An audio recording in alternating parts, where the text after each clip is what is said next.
got a chance to see the second season of the. Got a chance to see the new season of Night Agent on Netflix. Let's talk about it right now.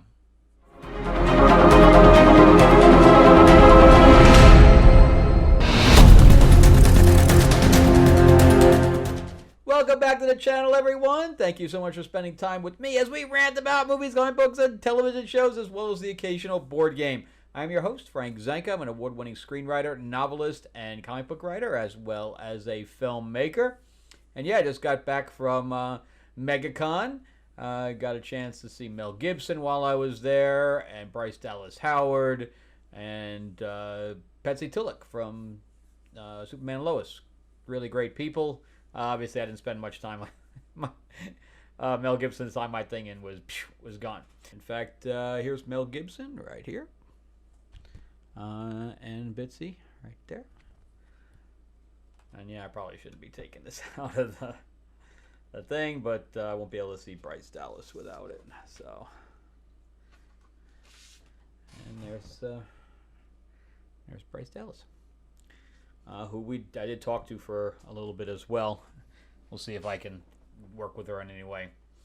But yeah, remember too to give me that like, give me that thumbs up if you can, and if you can subscribe to the channel, please do. It's lots of fun on this channel. We talk about a lot of different things, especially movies and comics. Just did one on Heart Eyes, so that's check that one out as well. But yeah, remember too that I hooked up with Moonstone Books. Where we did a Green Hornet 90th anniversary anthology by Timothy Zahn and Kevin J. Anderson. Most people know those names from Star Wars, Dune. They do a lot of sci-fi, and a pile of other writers as well, all award-winning writers. And the cover art by Matt Wagner, who did Batman and Grendel. Lots of great stuff. Anyway, we are fully funded on it. We're about to unlock some stretch goals. So definitely jump into that right now on Kickstarter. You can go to greenhornetnoir.com, or you can go to the description below and get the link, and it'll pop you right over there.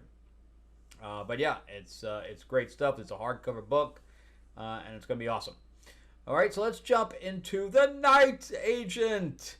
So The Night Agent, I watched the first season. I really liked it, and it gave me 24 vibes. I was a big fan of Keifer Sutherland in 24, which is funny because the main character of this, his name is Peter Sutherland. I wonder, but in the last one, he had to protect this woman, but also ultimately foil a plot against the president, an assassination plot. So they're very, very generic plots, but again, they give me very, very 24 vibes, and this one even more so than the last one. I mean, it literally has a beat for beat type of thing. I kept waiting for the clock to come up, at the end of each episode. But I really liked that. It made me miss 24. So this was a showrun. The showrunner on this is Sean Ryan. He is a showrunner for a bunch of different shows, including The Shield, where he did 89 episodes there. Also SWAT. He did 142 episodes there. One of my other favorite shows, Timeless, which only lasted, I think it was just 2 seasons. But anyway, this guy is a major, major showrunner, and I really like his stuff, and not any lack thereof here, because I think he did a really, really great job show running this season. And I like 24, so the fact that it gave me those vibes is a positive, not a negative, in my opinion. But anyway, this stars, it revolves around one guy who in the first season, he was a newbie, and he gets shoved into this basement with a phone. And when inside, he says, when somebody calls, you answer it. And they give you a code, and then you help them. Pretty much that's it. So again, the first one, he ends up uh, with Rose, who he's trying to protect, who's basically was in the wrong place at the wrong time, and he's there to protect her. And as he's protecting her, he's maneuvering into a bigger plot. And I forgot what movie I was or TV show I was just watching with Fola Evans Akambola. But again, I told you I really like her from my last review that she was in. But she's from Sirens. She had a British accent in the last one, and I forgot that she was in the first season. She's only in a couple episodes here, really quick. I think just because the showrunner likes her and wanted to throw her in. But this one here, now Peter is working for Night Action. It's a clandestine division, CIA, FBI. It's more along the lines of the FBI because it's more domestic. He doesn't really go out of the country. And we have new villains here. And in fact, Brittany Snow is in this for all of about 5 minutes. I'm like, oh wow, Brittany Snow is going to get some action scenes. No. I was so happy to see her, and she wasn't around long. So I guess she was like the red herring, kind of like what they do in Scream in the beginning. You see a major actor, and all of a sudden it's like a surprise because you think that she's going to be around for a while. But the action here is very good. The intrigue, I think, is very good. And overall, the acting is very good. So I recommend this quite a bit. The actors here, the two actors, because there is a romantic involvement between Rose and Peter. And that's what basically keeps a lot of this going. It forces him to take these risks that he wouldn't normally take.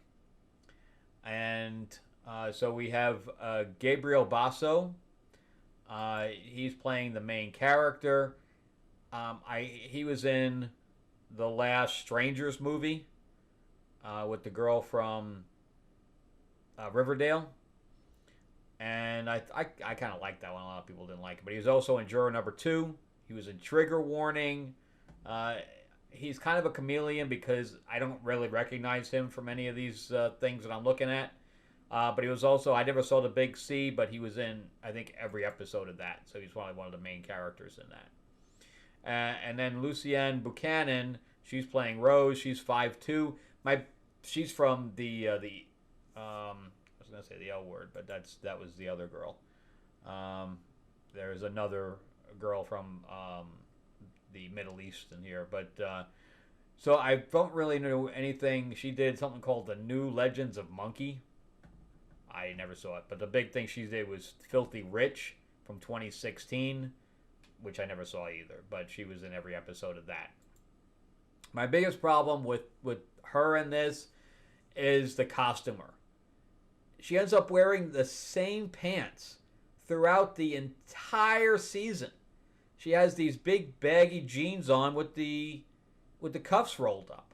That's all you ever see. He keeps changing clothes, and she wears the same thing over and over and over again. I'm like, Jesus, you're not going to give her anything else to wear? These rolled up cuffs is because she's 5'2". You can't get clothes her size.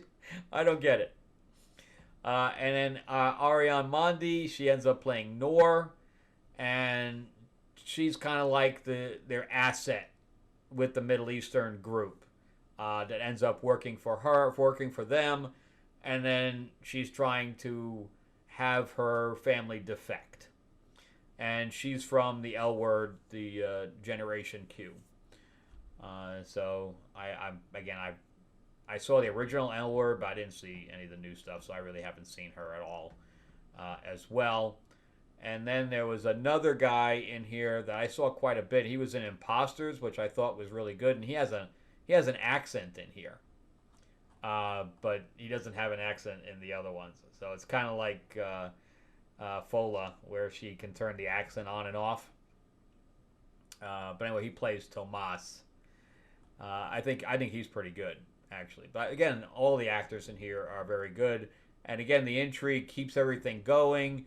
They have some really good beats in here about, okay, this is the bad guy. Oh no, this is the guy that the bad guy works for. And then that guy works for this guy. So that's why it gives me 24 vibes, because in 24, like halfway through the season, they would change bad guys because to keep everything fresh.